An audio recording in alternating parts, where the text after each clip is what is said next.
The lady in the following story so successfully felt the feeling of the wish fulfilled, she made her mood the character of the night, frozen in a delightful dream. This is her story. At the time this wonderful thing happened to me, I was out of a job and I had no family to fall back upon for support. I needed just about everything. To find a decent job, I needed a car to look for it. And though I had a car, it was so worn out, it was ready to fall apart. I was behind in my rent. I had no proper clothes to seek a job. And today, it's no fun for a woman at 55 to apply for a job of any kind. My bank account was almost depleted, and there was no friend to whom I could turn. My desperation forced me to put my imagination to the test.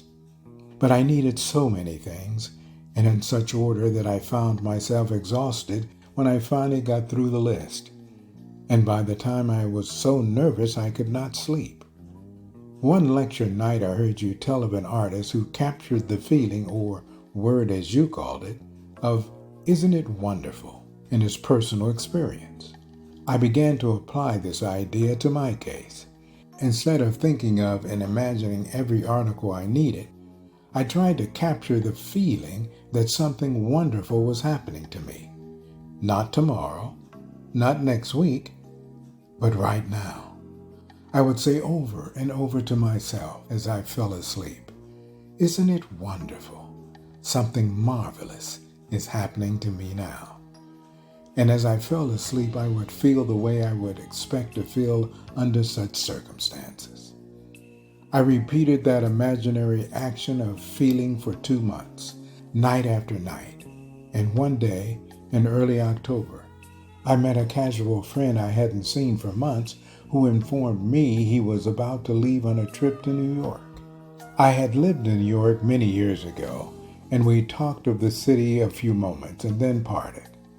I completely forgot the incident. 1 month later, to the day, this man called at my apartment and simply handed me a certified check in my name for $2,500. After I got over the initial shock of seeing my name on the check for so much money, the story that unfolded seemed to be like a dream. It concerned a friend I had not seen nor heard from in more than 25 years. This friend of my past, I now learned, had become extremely wealthy in those 25 years. Our mutual acquaintance, who had brought the check to me, had met him quite by accident during the trip to New York last month. During their conversation, they spoke of me, and for reasons I was not to know, this only friend decided to share a portion of this great wealth with me. For the next 2 years, from the office of his attorney, I received monthly checks so generous in amount they not only covered every necessary requirement of daily living, but left much more over for all the lovely things of life: a car, clothes, a spacious apartment, and best of all, no need to earn my daily bread. Isn't it wonderful? Marvelous things are happening to me now.